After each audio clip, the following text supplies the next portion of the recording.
گناہ کا کام ہے، مکروہ تحریمی ہے۔ تو کچھ چیزیں بیان ہو چکی ہیں، تو باقی انشاءاللہ تعالی آج بیان ہوگی۔ نماز میں انگلیاں چٹخانا یہ مکروہ تحریمی ہے۔ نماز میں انگلیاں چٹخانا، پٹاخے نکالنا، یہ کیا ہے؟ مکروہ تحریمی۔ ابن ماجہ شریف میں ہے، نبی اکرم صلی اللہ علیہ وآلہ وسلم نے ارشاد فرمایا، نماز میں اپنی انگلیاں نہ چٹخایا کرو۔ نماز کے اندر بھی منع کر دیا گیا، اور اگلی روایت میں ہے کہ نبی کریم صلی اللہ علیہ وآلہ وسلم نے فرمایا، انتظار نماز کے دوران انگلیاں چٹخانا، یعنی انتظار ہو جب نماز کا اس وقت بھی انگلیاں چٹخانا، یہ نبی کریم علیہ السلام نے منع فرمایا۔ اسی طرح ہے ایک اور روایت میں، نماز کے لیے جاتے ہوئے انگلیاں چٹخانے سے منع فرمایا۔ تو ان روایتوں سے پتہ چلا کہ نماز کے اندر اور نماز کے انتظار میں اور نماز کے لیے جاتے ہوئے، ان تینوں ٹائموں میں انگلیاں نہیں چٹخا سکتے، انگوٹھے نہیں، یہ انگلیوں سے پٹاخے جو ہوتے ہیں یہ نہیں نکال سکتے، نہ نماز کے انتظار میں، نہ نماز کے لیے جاتے ہوئے، اور نہ نماز کے اندر یہ کام کر سکتے نہیں۔ نماز کے اندر کریں گے تو مکروہ تحریمی ہوگا۔ ہاں نماز کے علاوہ ہو، نہ نماز کے لیے جا رہے ہیں، نہ نماز کے انتظار میں ہیں، نہ نماز کے اندر ہیں، ویسے آپ بیٹھے ہیں کہیں، تو اس وقت انگلیوں کو آرام دینے کے لیے آپ اگر پٹاخے وغیرہ نکالتے ہیں انگلیوں سے تو یہ جائز ہے۔ سمجھ آ گئی نا؟ نماز کے لیے جاتے ہیں، نماز کے انتظار میں یا نماز کے دوران، یہ درست نہیں ہے۔ اسی طرح تشبیک، یعنی ایک ہاتھ کی انگلیاں دوسرے ہاتھ کی انگلیوں میں ڈال کر نماز کے انتظار میں بیٹھنا، یہ بھی مکروہ تحریمی ہے۔ نماز کے لیے بیٹھتے ہیں نا تو اس طرح ہاتھوں کی انگلیاں یوں ڈالنی، ایک دوسرے میں انگلیاں ڈال کر یوں بیٹھ جانا، تو یہ کیا ہے؟ مکروہ تحریمی، اس سے بھی بچنا ہے۔ سرکار مدینہ صلی اللہ علیہ وآلہ وسلم نے فرمایا، جو مسجد کے ارادے سے نکلے تو تشبیک یعنی ایک ہاتھ کی انگلیاں دوسرے ہاتھ کی انگلیوں میں نہ ڈالے، بے شک وہ نماز میں ہے۔ یعنی جو نماز کے انتظار میں بیٹھا ہے وہ گویا نماز میں ہے، تو اس لیے منع ہے کہ نماز کے انتظار میں جو بیٹھا ہو وہ انگلیوں کو آپس میں نہ ملائے، یعنی انگلیوں میں انگلیاں ڈال کر نہ بیٹھے۔ نماز کے لیے جاتے وقت اور نماز کے انتظار میں بھی یہ دونوں چیزیں مکروہ تحریمی ہیں۔ کون سی دونوں چیزیں بھلا؟ انگلیوں میں انگلی ڈالنا اور پٹاخے نکالنا، یہ دونوں کیا ہیں؟ مکروہ تحریمی۔ اسی طرح کمر پر ہاتھ رکھنا، یہ کل بھی بیان ہوا تھا، اس کی مزید تھوڑی تفصیل بیان ہوگی۔ کمر پر ہاتھ رکھنا یہ نماز کے اندر کیا ہے؟ مکروہ تحریمی ہے۔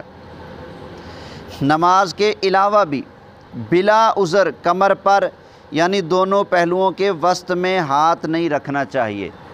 یہاں پر نماز کے علاوہ بھی ہاتھ نہیں رکھنا چاہیے، نماز کے اندر اگر رکھیں گے اگرچہ تھوڑی سی دیر کے لیے ہو، کیا ہے؟ مکروہ تحریمی ہے۔ اللہ کے محبوب صلی اللہ علیہ وآلہ وسلم فرماتے ہیں، کمر پر ہاتھ رکھنا جہنمیوں کی راحت ہے، تو اس لیے کیا ہے؟ ہمارے لیے منع ہے۔ یعنی یہ یہودیوں کا فعل ہے کہ وہ جہنمی ہیں، ورنہ جہنمیوں کے لیے جہنم میں کیا راحت ہے؟ جہنم میں تو کوئی راحت ملے گی نہیں، کیونکہ یہودیوں نے جہنم میں جانا ہے، اور یہ کمر پر ہاتھ رکھ کر سکون پانا یہ کن کا طریقہ ہے؟ یہودیوں کا طریقہ ہے۔ اس لیے فرمایا کہ یہ جہنمیوں یعنی یہودیوں کا طریقہ ہے، اس سے بچو۔ تو نماز کے اندر کمر پر ہاتھ رکھنا کیا ہے؟ مکروہ تحریمی ہے، اور نماز کے علاوہ بھی منع ہے، نماز کے علاوہ بھی کمر پر ہاتھ نہیں رکھنا۔